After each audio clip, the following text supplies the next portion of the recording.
Berg is making cloud services for people working with connected products. To understand how best to make this platform and structure it, we prototype products, hardware and interfaces for ourselves. One of the prototypes we're working on is for connected washing machines. Manufactured products live in this world of plastic, metal, unreliable radio, small embedded electronic systems, which is quite different from the abstract, rather distant domain of software architectures that we find on the web. Berg makes a system which bridges those two worlds. It's relatively easy to intervene in the communications inside a washing machine.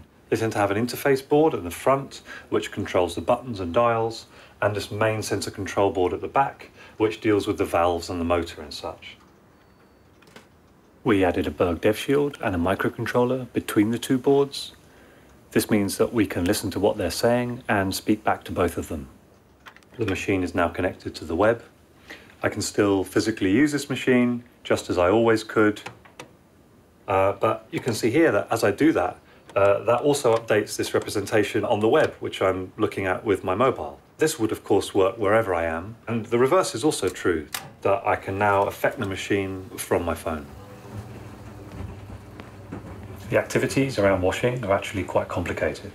The clothes themselves have a system of Baroque symbols communicating how they need to be treated, and that's reflected by a different set of complicated icons and symbols on the surface of a machine. Washing needs water, power, as well as detergents and softeners and conditioners of all kinds. In our second prototype, Cloudwash, there are lots of directions we could have taken the interface.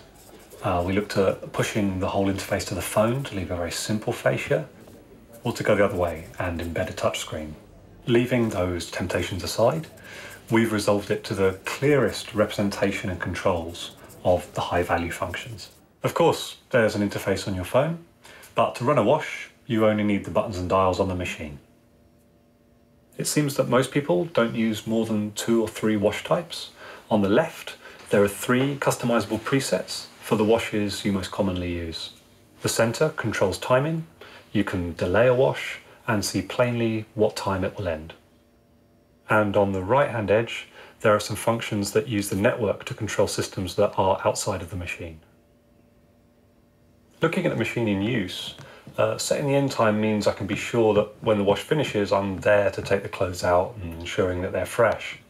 And this wash has been set to notify me, so that if I'm down at the back of the garden or upstairs, I get an alert just before the machine is finished. Of course, I could be out, my plans may have changed, so the notification gives me the opportunity to delay that final cycle until I'm ready to take the washing out when I get home. Noise can be an issue during the spin cycle, and for, say, small apartments or households with sleeping babies, we've included a do not disturb function, a sort of curfew for the machine, so that even if a wash is set late in the day and it reaches its spin cycle during this time, it won't resolve that cycle, it won't do the spin until a preset time, say the next morning when people are up. In shared apartments or where there are communal laundries, say student accommodation, there's a need for a system to deal with multiple users. The app has some simple calendaring functionality where people can book up time in advance and arrange future usage. Having a representation in the cloud might make repairs easier to handle. The machine can remain connected to manufacturers and retailers and the associated warranties. If there's an emergency or something fails, the app can list locally approved plumbers and service firms. There's clearly a future in which a lot of connected devices are sending notifications to your phone. If you want the machine to be less chatty, there's a button on the front to turn that off. It's actually at the machine when you're loading a wash that you come to see you need to reorder a conditioner or you're getting low on detergent. So there are 2 buttons here on the right-hand edge, which are shortcuts to online purchasing. The top button for conditioner is set up to make an order directly from Amazon, where the bill payer is asked to confirm the purchase and my goods are shipped to me directly. And the second button is set up just to add detergent as a note in my shopping list. Just looking at the control panel for these 2 machines, they're mechanically the same, But in the connected device, the UI is just much clearer. It's saying a lot less, but actually the machine does more. We've shown that with a relatively small intervention, we can bring existing machines into the networked world. We've also shown that this change requires a rethinking of the machine itself and the software and services that are built to support it. We're interacting with objects and appliances all the time, and those objects and appliances tend to be quite dumb, with their software trapped in tiny embedded electronics. We can make the interactions with these objects richer.